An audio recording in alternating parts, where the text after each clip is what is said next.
इतनी देर से क्या सोच रही हो? सो जाओ ना, सुबह उठकर तुम्हें जल्दी खाना भी बनाना है।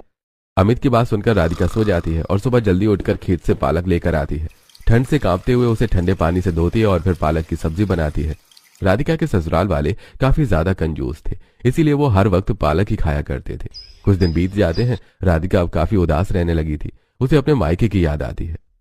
माँ जी, शादी को काफी दिन हो गए, मुझे मायके की याद आ रही है और मेरी माँ की तबीयत भी ठीक नहीं है। अगर आपको बुरा ना लगे तो क्या मैं कुछ दिनों के लिए अपने मायके चली जाऊं?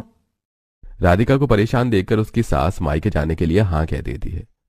राधिका बेटा, मुझे बुरा क्यों लगेगा? शादी के बाद तो मायके की याद आती ही है और अब तुम्हारी शादी को इतने दिन हो गए हैं तो मायके होकर आओ, तुम्हारा भी मन बहल जाएगा।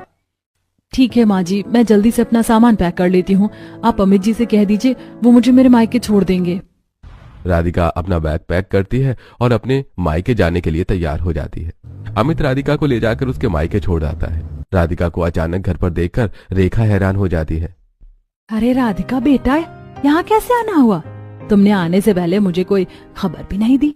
क्या माँ, अब मुझे अपने ही घर आने के लिए पहले खबर देना पड़ेगा? क्या मैं अपने मन से अपने घर नहीं आ सकती? अरे बेटा, ऐसी बात नहीं है। अगर तुम आने से पहले मुझे बता देती तो मैं तुम्हारे पसंद का खाना बना देती। माँ, तुम मुझे खाने में जो भी दोगी मैं वो खा लूंगी। अब मैं खाने पीने में ज्यादा नखरे नहीं करती।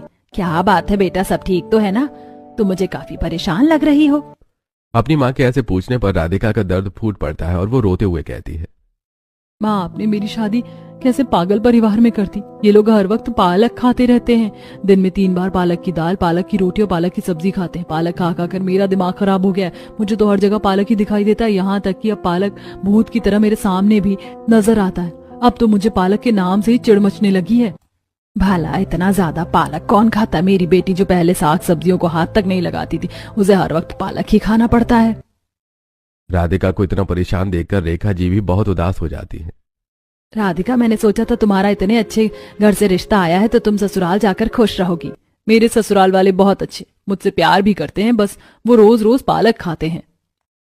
बेटा छोड़ो ये सब बात, तुम थक गई होगी, जाओ अपने कमरे में जाकर फ्रेश हो जाओ और आराम करो। मैं तुम्हारे लिए कढ़ाई पनीर, छोले भटूरे, पूरी और भी कई तरह तरह के अलग अलग पकवान बनाती हूँ।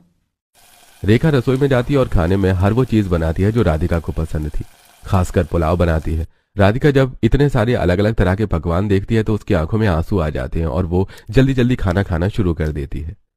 मेरी बेटी की क्या हालत हो गई, उसे देखकर ऐसा लग रहा है जैसे उसने 10 जन्मों से कुछ खाया नहीं। वो लड़की पहले ही हरी सब्जी देखकर मुंह बनाती थी, आज उसे हर वक्त पालक खाना पड़ रहा है।